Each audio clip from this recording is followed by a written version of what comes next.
let Star take over. All right, guys.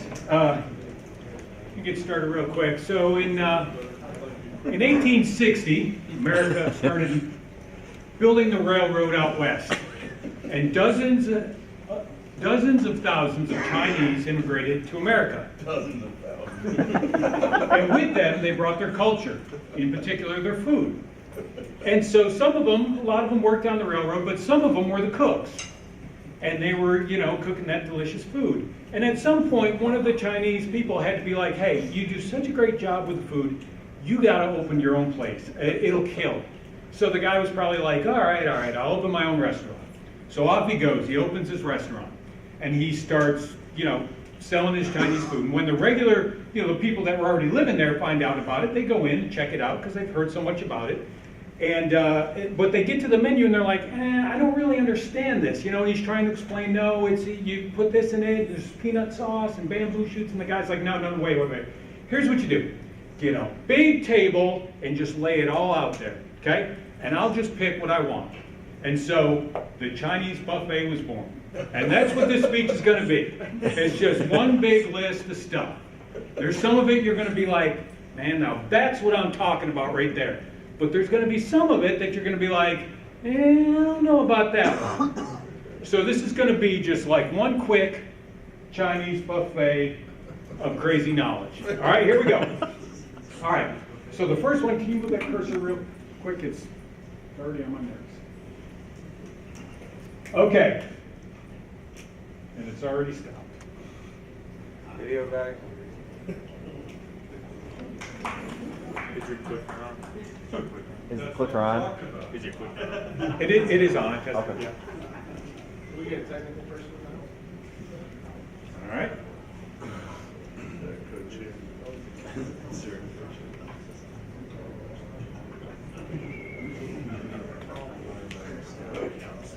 PowerPoint viewer is the default program.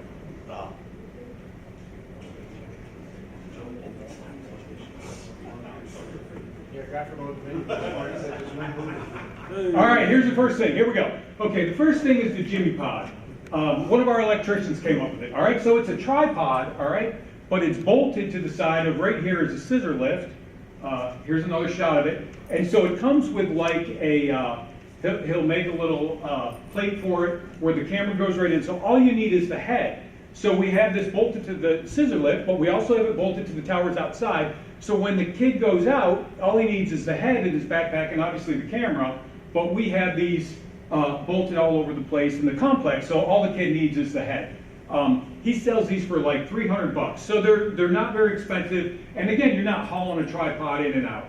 Okay, the next thing you saw, the shoe charger in the back, it started with the helmet charger. And so the way this thing started was our recruiting girl during games, at halftime, would go in and charge her phone, and recruits, because their phone was dying too, because game days are really long, unplugged her phone and put their own phone on, and so she was complaining about that. So this thing kind of spiraled into, one of the things I put together. But there it is, there's a bad shot of it right there. So the stuff from Amazon, it's like two 6s, no, maybe it's 2 10s in there. With all the cords. I made one for, that's Western Michigan, and we had one of our recruiting guys got hired at Western Michigan. I made one for them, so I've expanded. There's, that's the first model I made was out of a podium, a rolling podium, but those are chargers in there. We did one out of a football. There is a Gatorade cooler for the training room.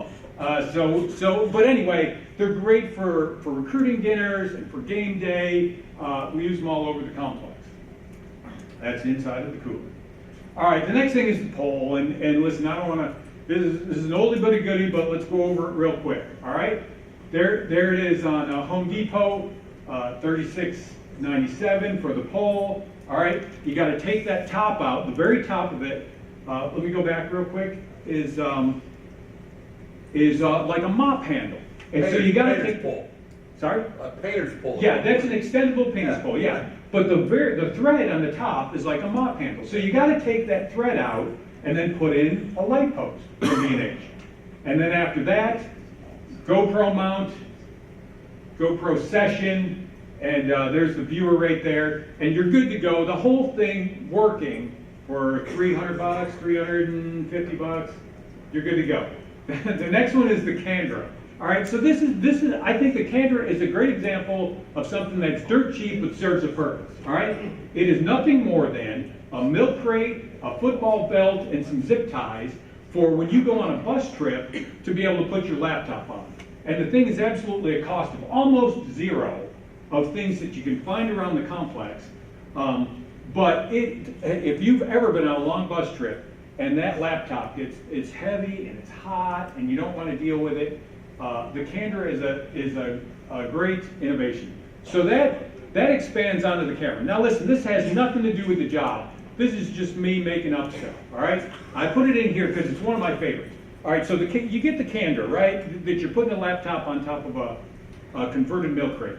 The Cameron is one of those plastic folders cut up with two clips that you can put your cell phone in. All right, so this is for the airplane, and it's not really for anything other. That's my cell phone in there.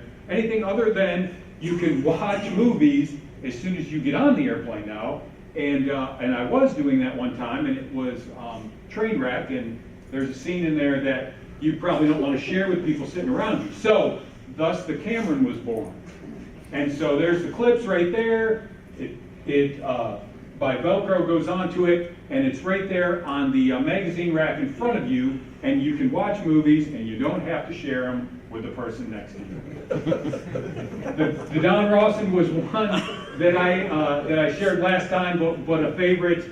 That is, if it looks like two power supplies and a laptop charger zip tied together, that's exactly what it is. And I did that because I put all my stuff together, and Don was at the game watching me. He was like, "Why do you have all those wires? What's everything do? Why do you got all that stuff?" And so, because I was like, why do I have all this stuff? So I zip tied it and Velcroed it together to make one thing, so that you literally plug it in and hook it up to the equipment, and it's always together. The practice cut was also one that I shared before, but wanted to again.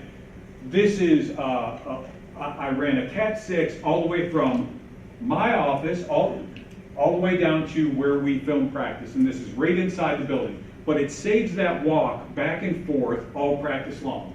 And you guys know as well as I do, those minutes add up. And it was, I don't know, a couple $100 worth of Cat 6, but saves, over the long run, has paid for itself. All right, so I redid the Cambrella. And here's what I did. All right, so this is, you can see the tripod arm. I took the screw part of it off and put a metal pipe in. The piece of metal is from one of those tripod easels that I found. All right, so I sawed it off, and now it goes on the camera, and you can point it straight up and down. All right, so it's on the camera, and you're using it as the regular arm until it starts to rain. You loosen it, put it straight up and down, and the umbrella slides right in. And so you can protect yourself and the camera from rain in seconds. And that's what I like about it, is that it's not in the way, the arm is still the arm, and then when it starts to rain, switch it to straight up and down, and you're good to go. There it is in action. We tried it with the bubble. Okay, now this is when it gets really, really rainy. That's like one of my worst fears, is like when it's it's just going to downpour, and we're unprotected in our stadium in one of the end zones. My biggest fear is that we just wouldn't get it done. So this is if it's like worst case scenario, we would take the arm, put it upside down, tennis ball on it, and then this is patio furniture cover with a hole cut in it, and it's waterproof. And at worst case scenario, that's what you got. You're you're inside it, you're covered, it's up above your head. If I can't get it done with that, you got it. You the real hero. I'll now open it up for questions. Scott, what we got?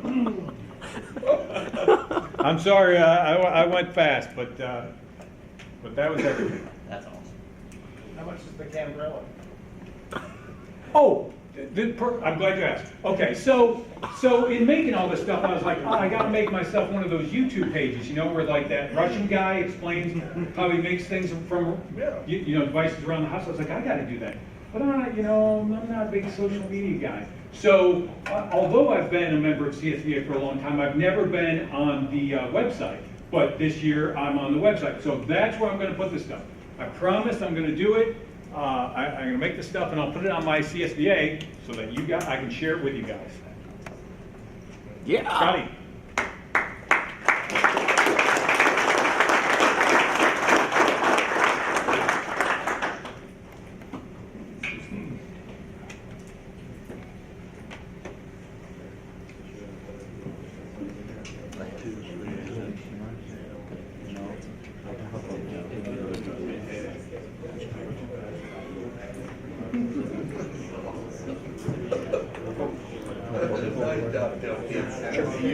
Or do you just want to, No, I'm just sitting here. okay. Yeah, I don't have a Joe poll or anything like that. Actually, these were images that I was going to share during the facility tour. I'm going to narrow it down to just a few things, just from experience, stuff that we've learned over the years. Blah, blah, blah. Okay, so for those that give me flack for not being on Facebook, let me just do this Holy cow. just for a second. Suck it.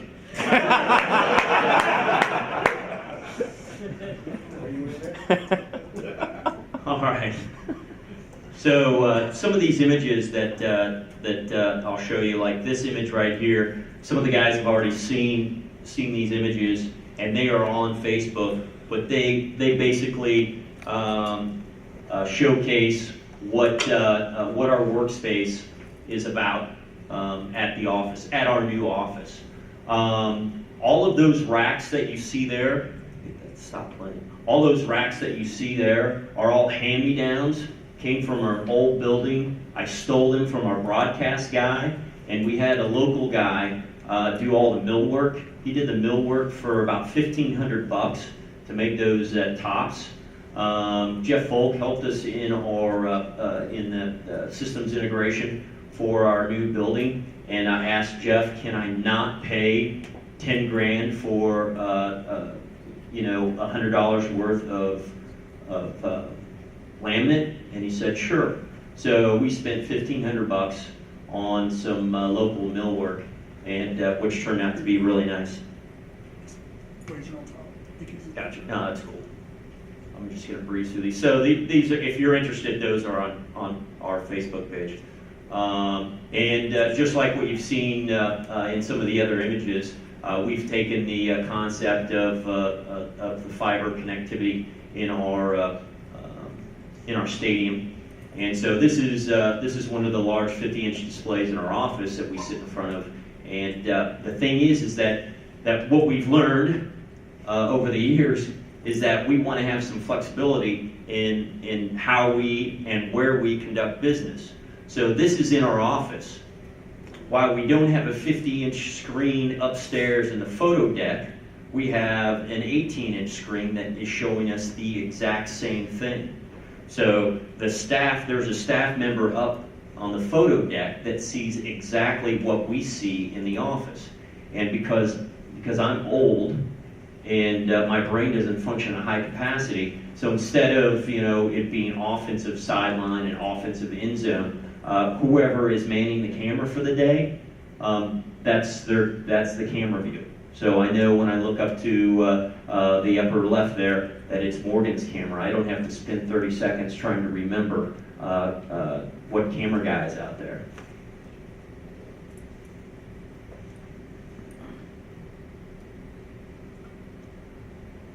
I'm looking for, okay, so this is a branding opportunity.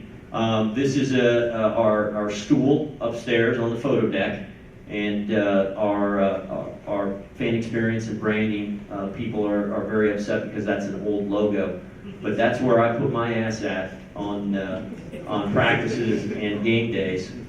So I don't think that it really should care. what's underneath my ass. But this is something that we're really proud of. And this is what I've learned over the years, is that when we go and try and do our job, that comfort has always been like the last thing on everyone's list when it comes to creating a facility and creating a space for the investment that our athletic department has made in us, and our salaries, and our equipment, and the efficiency of doing things. So when I had mentioned that we have the opportunity in the office and in our photo deck space to see all the cameras, have XOs, we're an XO school, have XOs connectivity, this is what I'm talking about. We bring a monitor in, clamp it onto the counter. It shows us our quad shot of our 4 standard cameras that we use at practice. A person or people walk up with laptops. Actually, we have laptops in a closet on the other side. The building there in the background is where our actual offices are. But we can walk up here on game day and practice and plug in and do everything that we need to do. And what did we learn from all the years of doing this stuff? Is that when someone is going to build a building, get involved and sneak your stuff in. So the connectivity that we're all going to have to worry about as it relates to the replay systems and the booths and on the sidelines, perfect opportunity to sneak your stuff in. So if you want to have connectivity like this in your facility, then at the same time you're doing this replay concept, you are also going to try and satisfy the needs of getting your building wired for your daily use. You notice our visitors have the same opportunity. So the visitors are down a ways, but when Jumbo and the mics show up, all they have to do is we actually provide them an in-zone view of their camera and provide them a monitor. And all they need to do is have an HMR10 and the desire to watch their in-zone guy and not run cards during a game. It's not pretty, but it works. These are fiber encoders from Alpha Video's assistants, and an old Netgear switch and a bunch of zip ties, and it works for us. A Matrox box is hidden underneath the counter, and it's been up there for, 2.5 years, knock on wood, that it lasts, another year. And so we bring the monitor up and connect right into that Matrox box that provides us our quad view. We also, on game day, instead of having 4 camera views, we have 2 camera views, plus we route DirecTV to the screen as well. Once practice starts up, we'll route Royals games during the summer so that we can keep up today with the world champions, Kansas City Royals. And that's pretty much it, other than when we built the building, our administrators said, no, you can't spin that, you can't spin that, you can't spin that. But one of the things that we really wanted to do is create a lot of connectivity between rooms, so a third floor and a 4th floor. So what did we learn all these years is try and sneak in this kind of connectivity when we were building the building. So that's connectivity in the front of the theater. I'll just go backwards so that you can see. So in the very back where it says state out of focus, there's connectivity there. To the left and to the right, upper corners, there's connectivity there. And what I mean by connectivity is that our broadcast guys can show up, plug in, and send their signal back to their offices and do press conferences. At the same time, they're sending that same signal to my office where we can watch press conferences. And we did our coaching clinic in here and connected a couple of cameras, took an output from the podium, and with our TriCaster, we actually produced a pretty cool show within the building of our coaching clinic. So that connectivity happens and it comes back to the video suite. And so what have I learned over all the years is that I was tired of packing and unpacking all my gear outside in the hall for everyone to see and trip over. So we created a suite, and it's called a video green room, but actually it's a multi-purpose room. And so it has, well, let me show you my former closet. I think I had a conversation with someone last night about the 12 pallets of boxes that I bought from Mediarite about 15 years ago. I thought I was buying 12 boxes, and they were 12 pallets. But this was our this was our storage room before we moved, and it was a small closet, and we made it work. But now here is our storage room / green room / workspace / interview room / just about anything else, and that's how we sold it to our administration. So that's a view of all our old tape archives. That's a bad picture. That's part of the lights hanging off. That is our, instead of the $15,000 system to house all of our components for practice and trunks, we went with the $5,000 local model right there. But coach comes in, says over your lunch hour, we're going to shoot a PSA. It's going to be beep where you sleep. Make sure that you replace your batteries at the beginning of the year for your smoke alarm. And this is where we do it. Another view, another view. And so the idea, and we didn't follow through with this, and it's my own fault, but the double doors were created so that we could get gear in and out easily, but also with the idea that it gave us more real estate to shoot a 2-person, 3-person, 4-person. And so the idea was that if we needed to, then the camera could set, 3 feet outside of the studio to shoot inside. More lights, and that's our, this is not shit that we've learned. And that's me. Here's what I've learned. That is an effing killer mustache. Yeah. Yeah? Yeah? All right. That's it.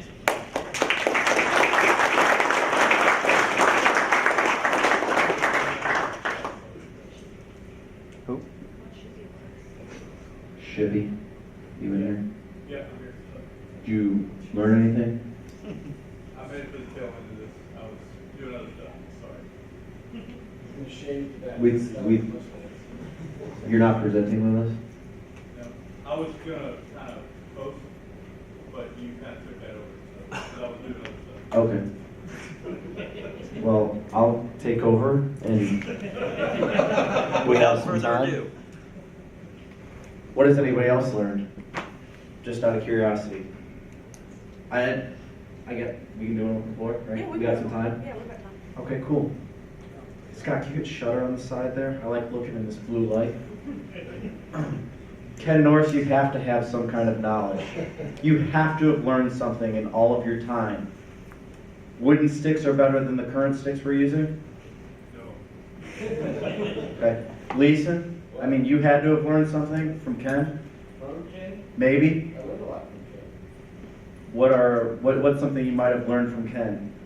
Well, I really like the way he does his end zone with HMR10s. How does he do his end zone with his HMR 10s? So Ken will tell you, I've learned to let Ken do all my talking.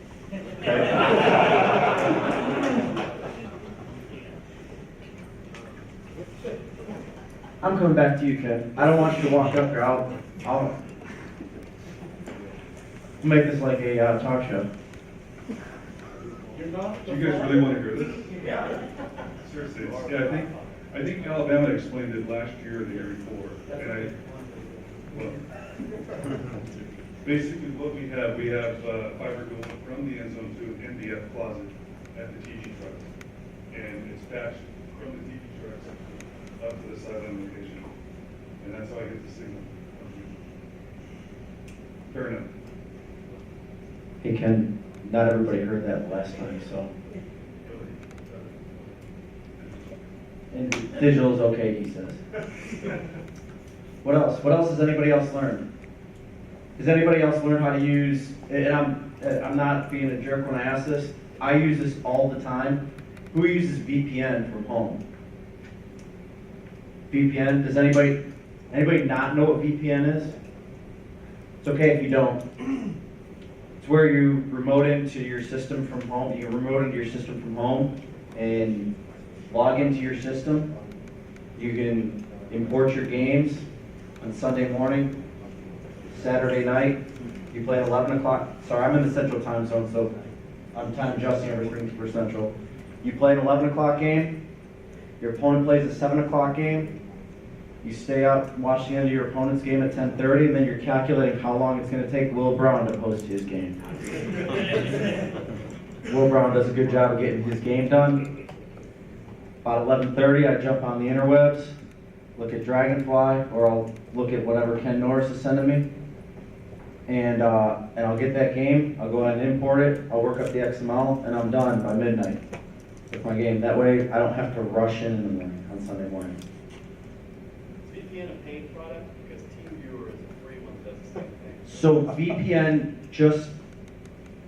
VPN allows you to, when you're at home, use your campus login to say, hey, my computer is actually on campus, essentially.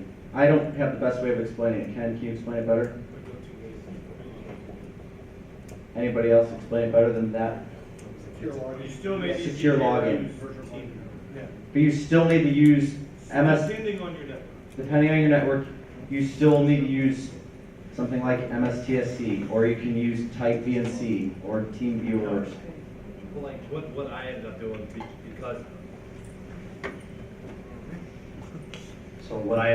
because I actually talked to Matt at the end of the season last year. I hadn't been doing this, so I actually went through my campus IT department. I said, hey, what do we have? Do I need to go outside? Can you help me? And I talked with IT, and they actually set me up with something that the university already had that I could utilize, no extra cost. Just needed to go through a little bit of training, and the university set me up, and I was good to go within a week of just talking to them. So we played Minnesota. I talked with Matt week 11, and I was good to go by week 12 when we played Northwestern. So it was really simple for us to get it set up. I would say talk to IT. They're a good resource if you're not sure what you're doing with VPN.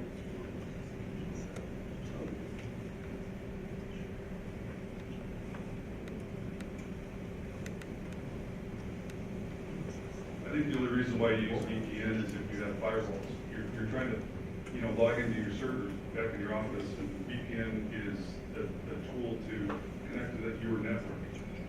Use TeamViewer. If you don't have firewalls, or some of your servers aren't behind a firewall, you can use I use TeamViewer a lot, but I do VPN into my athletics network in order to use TeamViewer. TeamViewer is a very simple product. When you VPN, you're bypassing the firewall. That's all you're doing.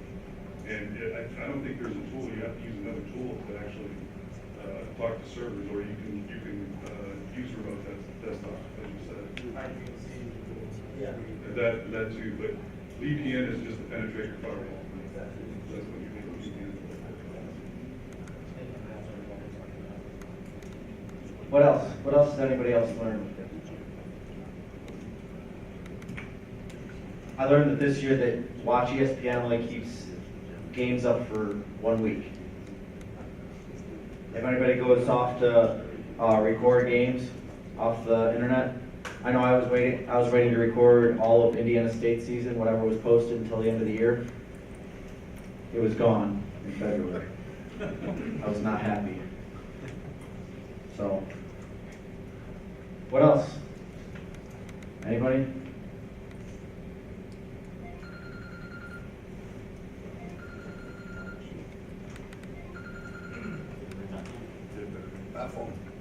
This is something we stole from Schilling, actually. It's really simple. We just take tennis balls, cut a hole in them, and then you can throw them out to wherever you need to drop cards. Really simple, cost effective. I'll expand on that, and then I know Ken has something on that. So yeah, so what I do is I actually got my tennis balls. Sorry, I keep moving back and forth.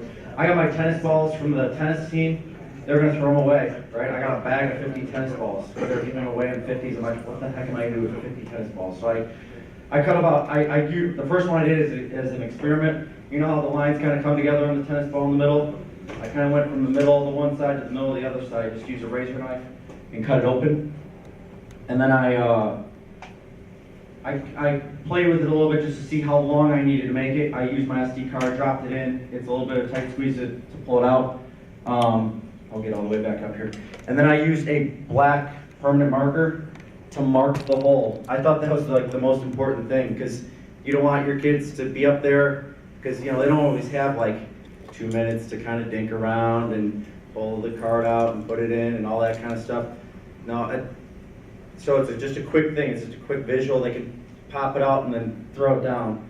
The other part of that is we played at Ford Field. We played in Detroit for our bowl game. Our kids chucked the tennis balls from the upper level of Ford Field. The only extra thing we did is we put a rubber band around it to make sure the SD card wasn't going to fly out. Otherwise, I haven't lost an SD card in 3 years. 4 years, I guess now, of using tennis balls. You put cards inside yours? I don't put anything in them. 'Cause I found mine bounce around and Yeah. tabs come off. I replace mine every year, so. But I like doing that myself, so.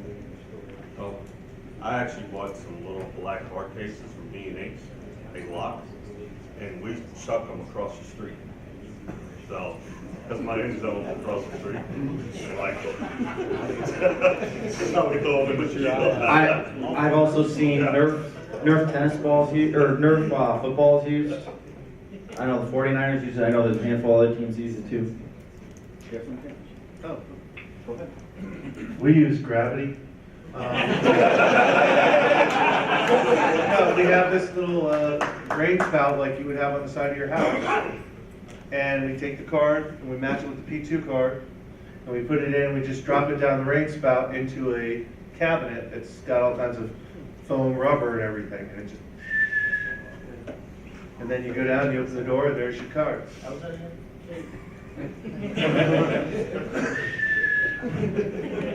Something like that.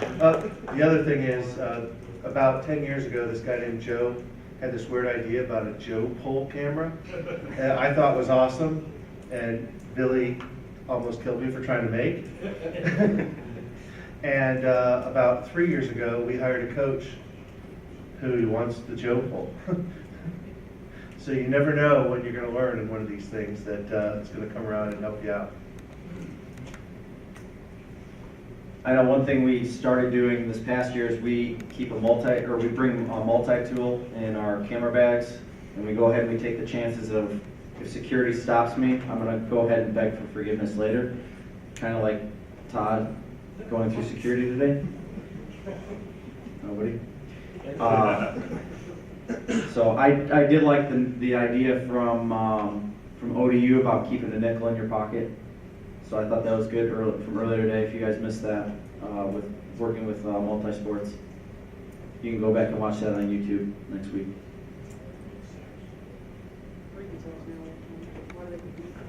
Well, I don't want to go through his 12 commandments. One thing that I found is there's so much that can be lost in, and I'm not old. I'm not as old as some of the folks are in this room.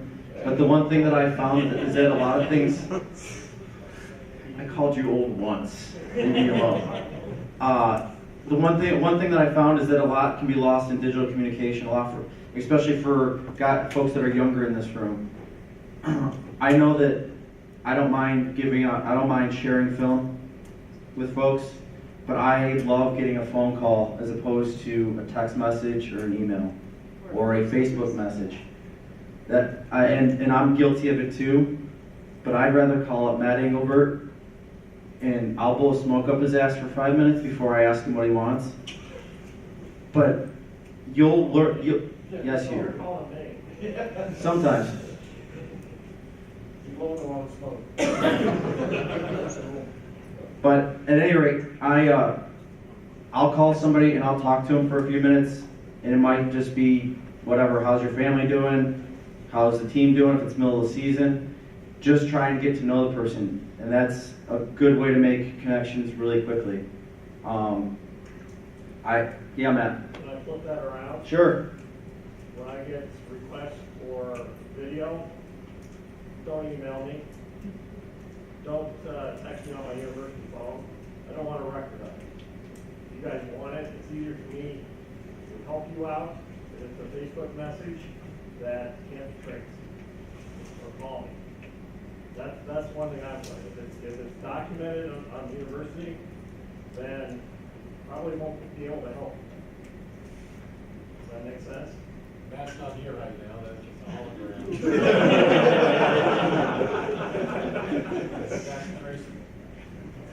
But I seriously, I'd rather call somebody and talk to them I'd rather have somebody call me and talk to me on the phone than get a message, some other way. So, and that includes the week of, if I'm going to go play Phil up in Michigan, I'd rather talk to him. It's a 5-minute conversation, just seeing if anything's changed from the year before. So, that's just me personally. Please. Yeah, I'm coming. Oh, I'm sorry about that. Just so comfortable up front. Give this to Ken. All right, two simple things. We don't have a whole lot of staff for practice, but one thing that I do is I still go out and shoot practice with the 3 different lifts.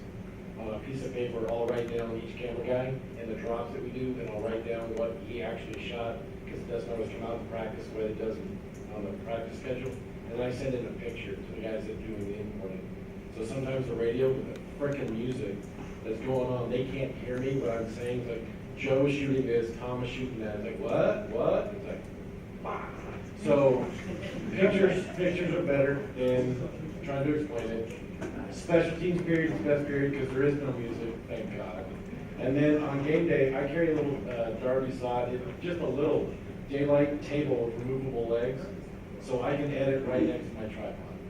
And it's amazing how many people see this 25-year-old table, because I inherited it at Stanford when I started, and I still use it. But I can set it up right in around my leg of my tripod, and I can go shoot, edit, and no matter how polite Scott Eilert is, I still have a little table that I can put right next to my tripod. Daylight, easy. Now back to Ken. I went out and bought one literally the next week after I saw that. I went out and bought one, and we travel with it everywhere. It's so convenient. Like $125 from Brendan and Betsy, right? I had it.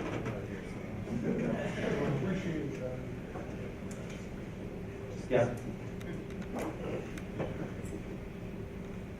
I've actually learned, I'm sure you guys get some of this, our coaches will have very strange drills sometimes.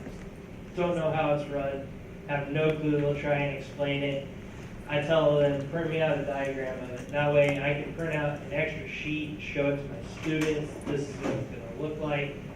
Or if they don't have a diagram, I'll have them draw it for me, and I will then draw it out for the students when they get there, kind of showing them this is where it's going to go, that's where it's going to go. Also found that assigning a coach to a drill, not telling the student, hey, film this drill, film this coach and the group he's with, has actually helped out a lot, because there was several confusion when we got our new staff in and they were running all over the place or had 4 drills in one central location. Thank you. I'll get you next, Bill. So expanding on the naming, the pictures that Mike was talking about, what we use is an Excel spreadsheet with the entire practice script on it. And each drill and each angle is listed so that when you are importing, you can copy and paste the information as you're naming the drill, and that way the naming conventions stay the same if you have multiple people who might be using different naming conventions. You can keep the Excel spreadsheet either on a separate monitor, or you can keep it, underneath with Exos.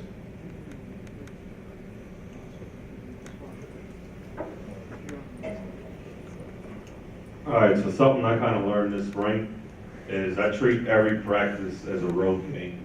And we bring out 2 laptops to the practice field because my building's so far away.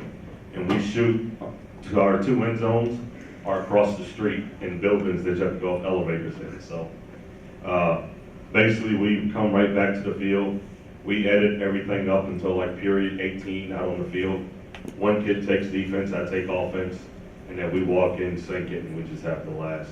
It's been a whole lot quicker with the new staff and all the cameras that we added, so kind of helped me out.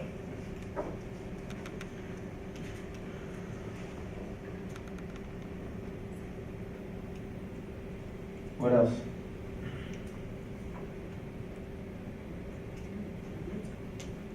Yeah.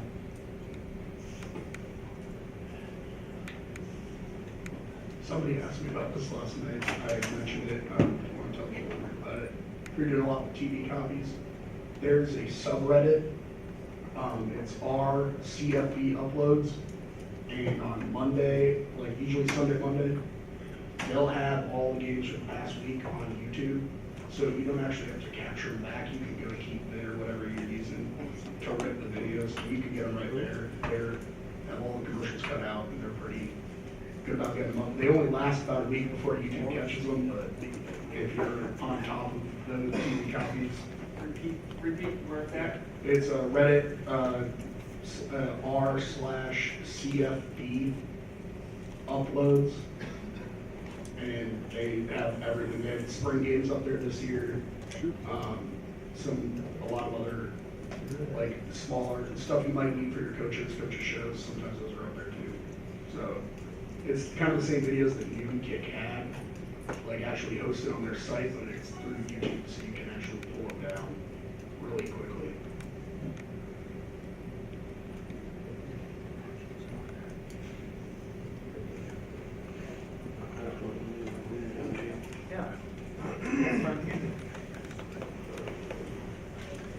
So this is kind of game day workflow because I hated getting on the bus and I'm still doing laptops and everybody else is eating, you know, hot chicken filet and mine is cold by the time we get to the plane.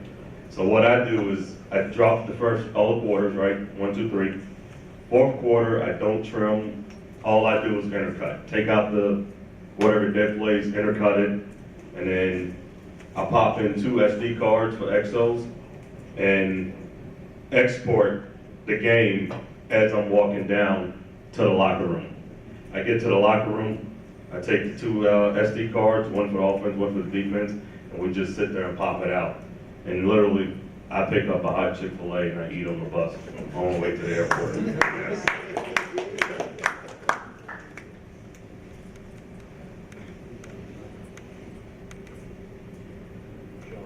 Yeah. Yeah. I found this out, I guess, maybe on accident. 2 things for those using Exos, so if you guys don't, sorry, this may not apply, or it might, I just don't know. They've got the auto trim scoreboard when you're marking. I mean, I found that out on accident. I was like, what the hell does this do? And I clicked on it.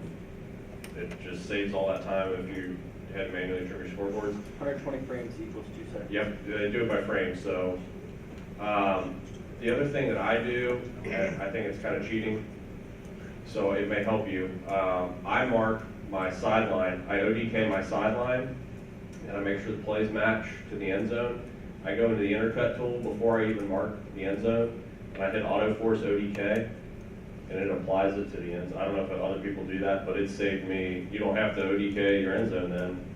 You can just auto push. You just have to make sure. I told Joe this at LSU, and he's like, you just got to make sure you don't screw it up, because then if you do, then obviously it's all messed up.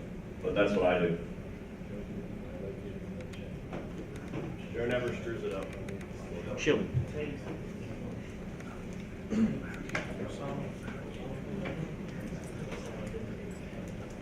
I've actually gone away from portable organizers for my GAs on an Exos workflow, and what I'm doing instead is creating a Xen package. So I set up 2 computers, not on power supplies, and actually stopwatch the entire process. And you save 4 minutes and 56 seconds.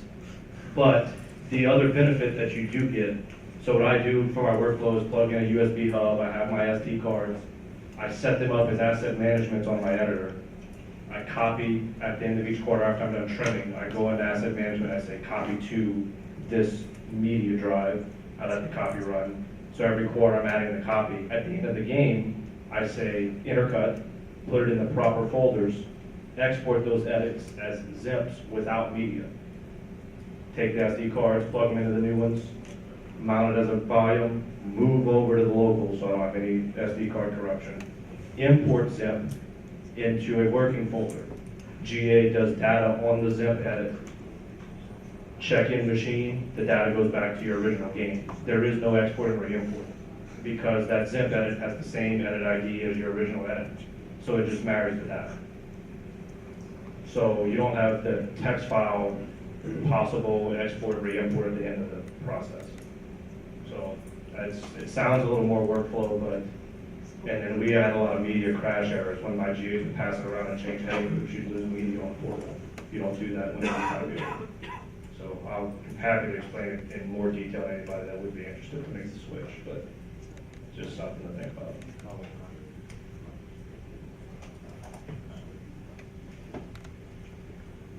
All right, Got one more. Scott Eiler. Yes, sir. So I tried to not edit the fourth quarter, but it's just in me to edit the fourth quarter. Maybe some of you guys do this, maybe you don't, but we have a fifth quarter pop. So our fourth quarter, we put everyone on alert, 6-minute pop.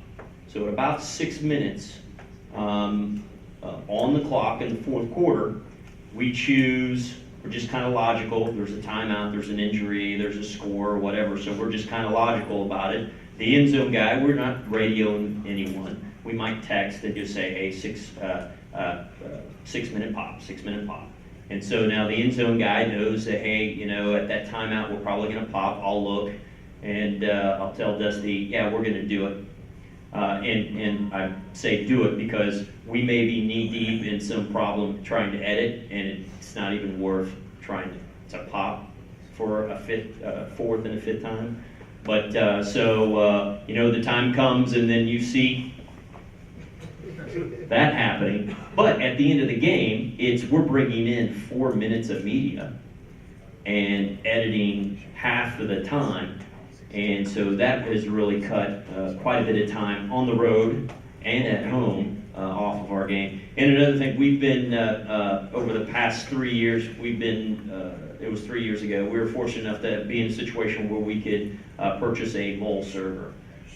Greatly appreciate those who've communicated with the other VCs about suggestions on how to use and whatnot. What we learned real quick is that we don't rely on the hotel's infrastructure. Now Ken will tell you differently, and he's had great success.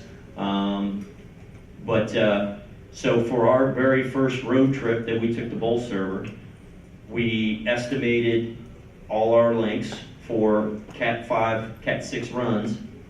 We cut them. We identified the cables. We identified the links.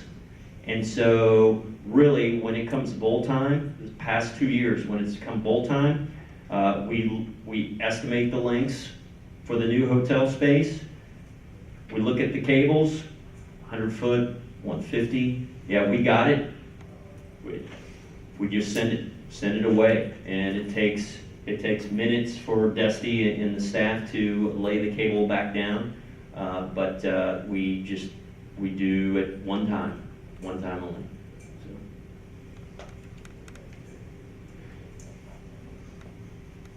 All right. Have we exhausted everybody's, what we've learned for now? Okay. 9-minute break. 9-minute break, general session. Thanks, guys.